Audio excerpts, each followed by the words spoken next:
84% of people say that they will trust their coworkers more when they admit mistakes.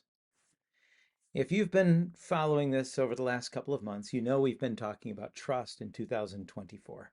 You know that we have talked about recent research that shows that many people do not trust their leaders and many leaders don't trust their senior leadership. We have a trust problem, and we all know of organizations and teams that do trust each other well, and we know how helpful it is. So if you've been subscribing or following or watching for the last couple of months, you'll know that we have been focusing hard on trust and trust development. And if you've been subscribing for the last 10 to 15 years, what I'm about to share with you will be familiar territory. But I haven't shared it in a while. So if you're a recent follower, I think you're going to appreciate this. 84% of workers say that they will trust their coworkers more when they admit mistakes. One of the most powerful trust building tools in our arsenal is simply to admit our mistakes and apologize for them. And I think that we are all frustrated when we hear non apologies disguised as apologies. Like, oh, I'm sorry to hear that you feel that way. That's not an apology, it's an avoidance strategy. Or, oh, I'm sorry.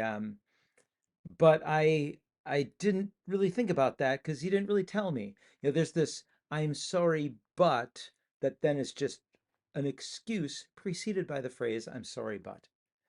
That doesn't build trust. What builds trust is admitting mistakes. So follow this model when you apologize, and follow this model when you admit a mistake. Admit the mistake, name it, say it out loud. I should have turned that in by 3 o'clock Thursday, and I didn't. Then apologize. State the mistake first, then apologize. I apologize. I'm sorry about that. You deserve better. Then the third thing to do is make it right. If you can make it right in the moment or make it right through a gesture or some work product right away, do it. The fourth step always is to recommit and make sure that whatever that mistake was doesn't happen again, and make it clear that you're making an effort there. I I didn't turn the report in as promised by 3 o'clock Thursday. I should have done that and I didn't.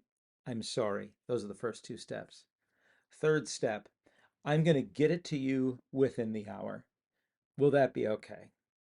And they'll probably say yes. And then the recommitment. This will not happen the next time I'm turning in a report. And I know there's another due in 2 weeks. So own it, apologize for it, figure out a way to make it right, and recommit in the future. Um, Own those mistakes. 84% of the people around you will trust you more. The other 16% weren't going to trust you anyway. Thanks for watching. Build trust.